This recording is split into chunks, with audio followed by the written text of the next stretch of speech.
Hello! We're going to make 3 types of soups. Like, you can make soup out of anything. And we're going to show you the 3 different ways you can make soup from anything. Basically, there's a broth type, there is a cream type, and then there's a puree type. 3 different types. So if you do one of these techniques, you can make anything. Any kind of soup, basically, is what I'm saying. Once you get the components together, you start simmering it, you're all set. But I'm going to show you the 3 different ways to do it, depending on what you have at home. You can always make a soup as long as you have some liquid, you have some vegetables or meats or some starch items can all go into a form of a broth or a liquid to make a soup. The one we're going to make is going to be a broth soup. You can start with any kind of fat, oil or butter. Okay, we're going to start with our foundation flavor, which generally is is usually like onions or some garlic, or a mixture of vegetables like onions, carrots, and celery. Make a great foundation for any type of soup, what we call a mirepoix. So onions, carrots, and celery, equal amounts, a couple handfuls of each. Basically, you would say, if I'm going to do 2 quarts of soup, we're talking about at least a half a cup of each of onions, carrots, and celery as your base to give you the flavor on the soup. This is the point where you can add garlic. You're basically going to sweat your vegetables till they're nice and soft. You don't need to brown them or caramelize them, but you do need to sweat them to get some foundation flavor out of your pan. And it's going to go in your soup. Once your vegetables are sweated and soft, you want to add your liquid or your stock. It could be veg stock, chicken stock, you name it, beef stock. Generally, it's going to be 3 parts of your liquid to 1 part of your, whatever it is, your base, which would be your vegetables or meat or starch. That's as high. You can also go to 2 to 1. 2 parts of, let's say, if you have 2 cups of veggies, then you could have 4 cups of stock. So there's our basic stock in there, and then we're gonna. So they're gonna get this going to a simmer now, and then that's when you're gonna simmer it. You don't want to season soups until towards the end. You don't want to add your salt early because it's gonna simmer. Generally, a broth soup can take up to an hour, 45 minutes to an hour to simmer, and your flavors are gonna meld, and you're all set. Let's say that you wanted to add a starch element to your broth soup. You might not want to. You might just have it a vegetable soup. Let's say that you wanted to do a pasta soup or a rice soup with vegetables or even meat. This is the time that you would add that meat in there, so it would be simmering. Or let's say that you want to add a starch to your soup. This is also the time, once your vegetables start coming to a simmer, is when you want to add the starch. The thing about adding a starch, like a rice or a pasta, is literally you don't want to add too much, because if you add too much starch, it'll be the soup that never stops growing. I have some red lentil pasta here I'm putting in there. Literally, it's if you had 2 cups of like your if you had a total of like 4 cups of your stock or broth, right? You need to have only like 1/8 of that of starch, because what'll happen is your starch is going to grow as it simmers, and then of course it's going to get bigger and bigger and absorb into there. That would be rice, pasta, or whatnot. Now we're going to turn it down to a simmer, and we are good. The next soup we have is called the cream soup method, or the cream soup, where we have, once again, we can have our foundation flavors, onions, carrots, and celery, equal parts of them, right? And then you have your onions, carrots, and celery in there.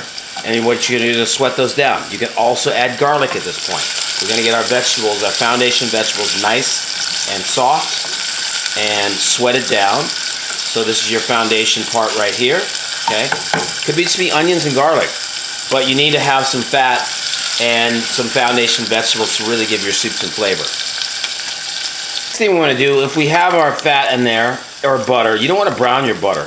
You want it just melt. We just have oil here, vegetable oil, olive oil, not extra virgin. Like a clear oil or butter works. Any kind of butter, doesn't have to be dairy butter. Next thing is you're going to add some flour to this. So what's going to happen is we lightly add our flour, and what we call dusting in our flour. This is making a roux. So roux are equal parts of fat and flour, and we're going to keep adding flour a little at a time until it coats our base vegetables. Once we get it looking like a wet sand consistency, then we have a base or a roux that's going to be used to thicken our soup. So we keep adding a little and a little and a little, okay? And keep going until it starts to get thicker, all right? And that's going to be a wet sand consistency. And I'm going to show you where to stop once you've added that flour into the vegetables. You're going to let that cook on a low heat until it starts to look thickening. Thickening is what I want to say, all right? Pasty, that's what we want. And that's coating our vegetables, all right? There's where you are. So this just goes a couple of minutes, but you don't want to brown it. So just nice low heat. So next we're going to add some vegetables that are going to be flavory. I've got some cauliflower this time, and I got some more leafy greens like I had before in the other soup. I'm going to put those in. If you have a starch element, you can put that in now, but really what's going to happen here is if you want to have some pasta in it or you want some potato, you would put that in now while you're stirring that around with your flour to make your roux, right? And that's coating all of our vegetables. So now is when we're going to add our stock to the base. We add our stock. Once again, that can be like a 2 parts of liquid to 1 part of your whatever base that you had, vegetables or flavoring that you want. If you had meat, you would put the meat in now, but of course the meat would have to be cut into small pieces, not large hunks, because you want to have it so it's going to float in your soup and you'll be able to put it on a spoon without it being too chunky. Okay, so our roux is in there, our stock is in there. Now we're going to bring that to a simmer. This needs to simmer at least on the low end about 45 minutes so that you can get all that lovely flavor and the thickening power of the roux into your broth of your soup. The next one is a puree soup. So a puree soup, we're going to start with some fat. Could be butter or oil, right? Once again, we're going to put in some carrots, onions, celery. I got a little kale in there. And those base vegetables are going to, once again, sweat down. Now, with a puree soup, you don't have to cook stuff in fat. You can basically take everything and simmer it right in the pan until the vegetables are soft. But we're going to do a little foundation flavor of sweating to get that essence of flavor out. From the start, once again, this is when you could put garlic in. You could put some dried herbs in here, you name it. But you need to sweat down the vegetables first to get that base of flavor. Alright, we have those vegetables sweating down once again. Then we're going to add on some more of our flavor we want. In this instance, I have some cauliflower and some kale. That could be anything. That could be potatoes. That could be carrots. That could be parsnips. You name it. Can go in there now once you've got your base of sweating of vegetables, right? When we have a puree soup, the main items in here are going to be the thickener. We're going to puree all this. So you can add a lot of stuff in there, and then you're going to add your stock. Once again, here it's going to be a 2 to 1. So a 1 part of your main items, your vegetables, to 2 parts of stock or liquid. Okay, you don't want to go more than that because you can always add, but you can't take out in cooking. So I can always add more broth or stock to a soup. But if I put it in too much, then I've got to what? I've got to strain it out. I have to cook it down so it reduces. So you can always add more broth back to a soup. So it's a 2 to 1 ratio here. This is going to come to a simmer, and my vegetables need to get nice and soft once again. This could go up 45 minutes at least for simmering to get everything nice and soft before you're going to puree it. So for a puree soup, once we get those veggies nice and soft, they may simmer like at least 45 minutes, you want to take a blender or a food processor, and you want to get all your base first. And then once you get that base in there, it depends on the size of your blender, right? And then of course you can put your liquid in there. It all depends on how big your processor is or your blender is. So we're going to put that all in there and get that started.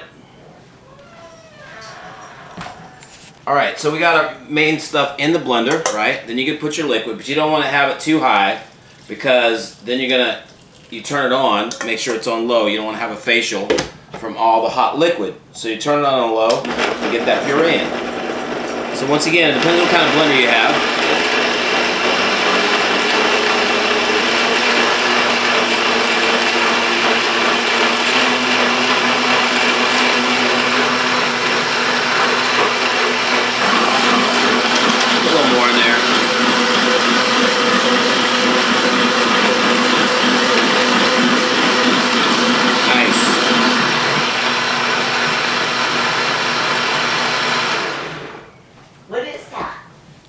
So once we get that blended, then we're going to put it back in our pot. We got a puree.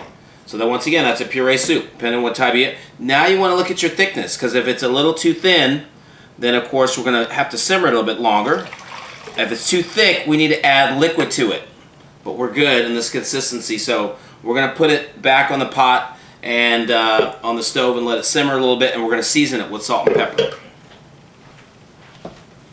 While we line these up, we got 3 of our soups. First, the broth. I taste it a little bit. There's a little salt and pepper in there. I am not a high salt guy, but you know, you're going to obviously taste it. You want to season at the end after your soup is simmered. You don't want to season it with salt at the beginning, because the salt will concentrate as it simmers. So I'm seasoning all 3 of these, and you got to add a little bit, move it around, taste it, see where you are, and you make your decision on, I like a little more salt there, I like a little pepper there. That needs a little more salt. There we go. This is the second one. This is the cream soup. So first we made the broth soup, then we made the cream soup, then we made the puree soup. I pretty much use all the same ingredients. I told you how you can add stuff to it, like starches or meats, depending on the soup that you have. Okay, that's my cream soup. I'm going to taste the puree soup, where that is. The puree soup is going to be a little more green because I had kale in there, so it all blended. But it's all good. It's going to be nice flavor. I like the texture. It's not too thick. You're going to depend on how you like your thickness of your soup. Just always think it's got to be a pourable consistency. It doesn't have to. You're not making baby food when you make a puree, so you don't want your soup too thick, but you don't want it too thin either. That's what you're going to play around with. Let's taste on that. Those are all very tasty. Awesome.